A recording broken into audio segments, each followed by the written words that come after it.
Hi everyone, it's me Poonam and I hope you all are doing good. Every time I meet people and the moment they get to know that I'm a yoga teacher, I'm just flooded with questions, with doubts, with myths people have about yoga. So in my today's video, I'm going to discuss the most common myths people have about yoga, and maybe these are the myths or the doubts which are stopping them from starting their first yoga class. So let's just start our video. So our first question is the most commonly asked question: can we do yoga? Like people, they say they are not flexible enough. Maybe yoga is just for the females, or maybe for some particular age. So my answer to this question is anybody can do yoga. If you can breathe, you can practice yoga. Irrespective of your age, of your size, of your gender, you can practice yoga. In fact, the beauty of yoga is that whether you are, it has got something to offer for everyone. Even if you are suffering from the deadliest disease and you are bedridden and you cannot do any sort of workout, you can surely and trust and rely on yoga. So anybody can practice it. In fact, the flexibility part, if we talk about the most important work yoga does on your body is it just makes your body flexible. So you don't have to worry about whether you're flexible or not. The moment you start your yoga practice, with regular practice, you will definitely become flexible. Flexible not only in your physical body, in your thoughts, in your mind, right? So first answer is yes, a big yes. Anybody can practice yoga, right? So our next question is, can yoga be dangerous?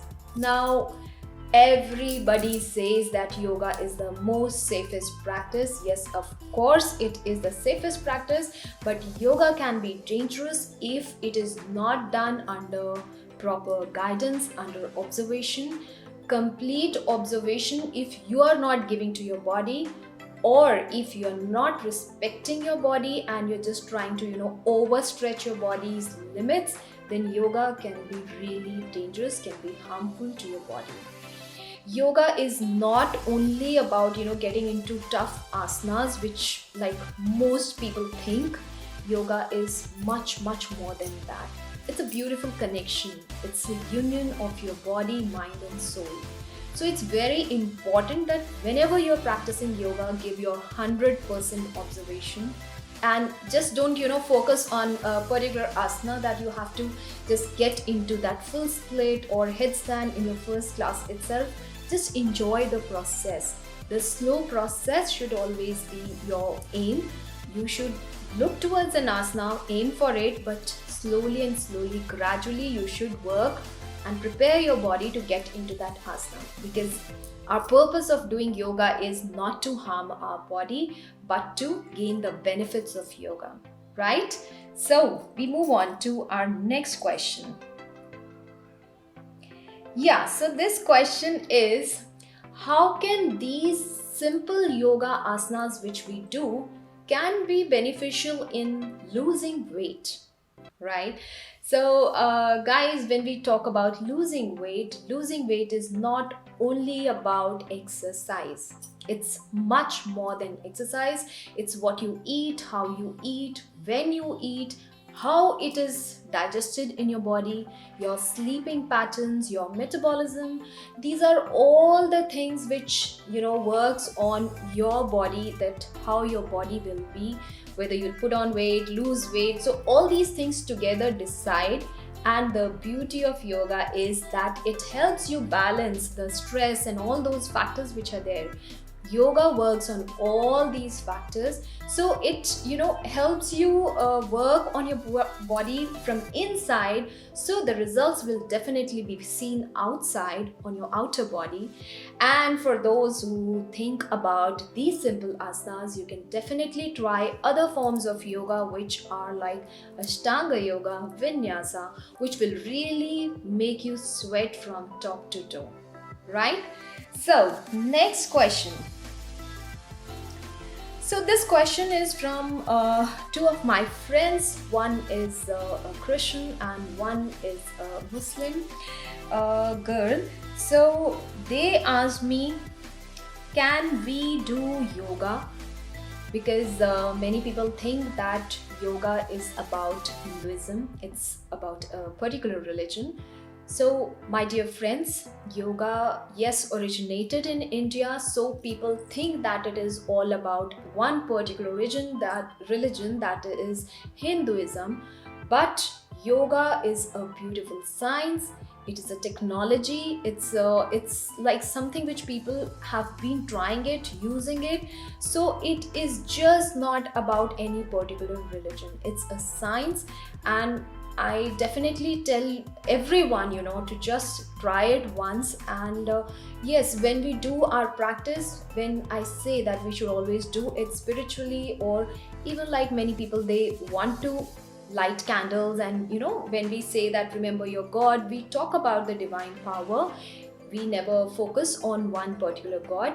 But even then, when you're practicing and you want to remember your god, so whatever religion you're following, whatever god, the divine power you worship, there is no harm in remembering that god during your particular during your practice. So whenever you're practicing yoga, you can think about your god, whatever supernatural power you believe into it. But it is not about Hinduism. It is not about yoga. It's not about a religion, right?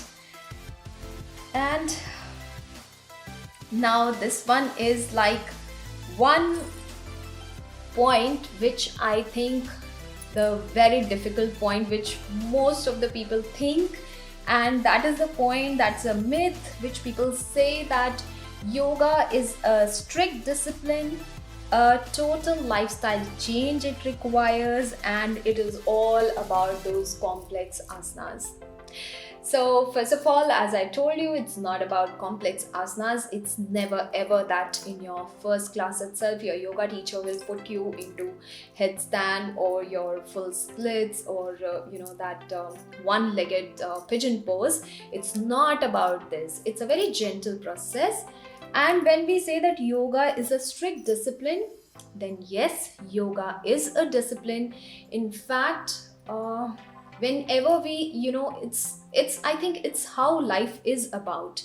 Whenever you think of doing, fixing some target, whenever you think of achieving some goal, you always, you can never ever achieve that target until and unless you give your 100% dedication, devotion and hard work. I think that's there everywhere. So the same is with yoga. In case if we want to, practice it, so we need to do it with full dedication, with full heart and hard work. Yes, of course, there is a lot of hard work involved into it. Lifestyle change, when we talk about, so lifestyle change is, of course, you need to do a little bit of lifestyle change about your eating time and all those things.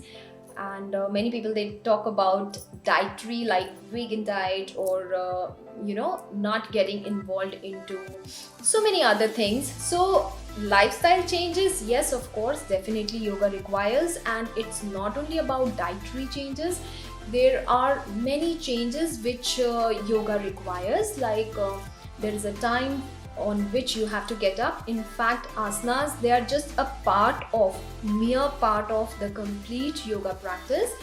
There are so many other niyams, which the disciplines which we say we follow during our yoga practice, and these are the disciplines which imbibes ethical values into you, and they make you really very kind human being. They develop the feeling of mankind, humanity, service to the nation, that kindness towards, not only towards people, that love not only towards people but towards animals, towards any living thing around you.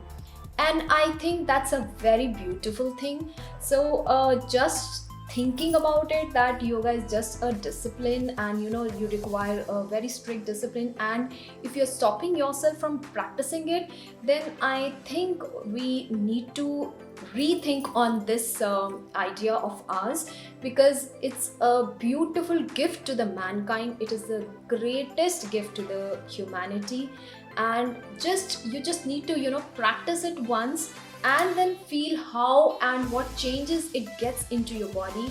Not only the way you feel in your body, but the way you feel with your surrounding, right? The way you feel with your fellow persons, with the family members, how beautifully it develops you from inside as well as from outside.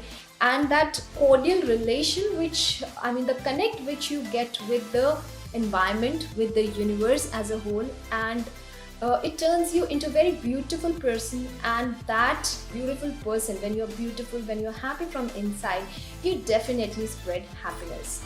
So I think when there are so many points, so many benefits of this beautiful science, so why not to give it a try and experience it yourself, the magic of yoga.